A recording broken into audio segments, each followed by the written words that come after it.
Earlier we have created a quotation number 95. In this video we are going to see how easy it is to register a customer order in simpliRP. simpliRP provides flexibility to categorize the order as production, manufacturing, service, job work, trading, export, etc. We will be entering the basic details including order reference or scheduled PO number. We will select the quotation number 95 and automatically the item in that quotation will appear. simpliRP automatically generates a batch number for future item traceability purposes.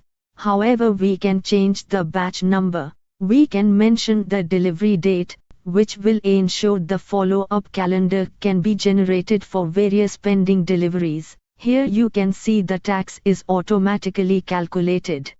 Once we confirm and print, the sales order execution advice is generated. In the sales order report, you can see the comparison of quoted price and price in which the order has been received. If we see the inquiry status,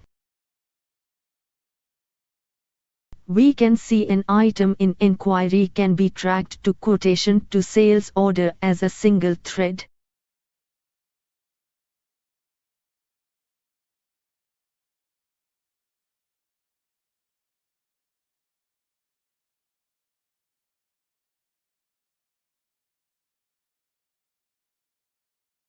simpliRP also enables you to capture the EMD paid and security deposit paid against each sales order. Also, you can upload other terms and condition, drawing and other custom document can be created in the system. These will get attached to that sales order for future reference. A bill of material can be calculated for each of the item in sales order. This BOM will show the stock in hand and shortfall. We can arrange for purchase of shortfall in the bill of material so that supply can be effected smoothly. simpliRP helps you in managing your sales order deliveries smoothly. Thank you.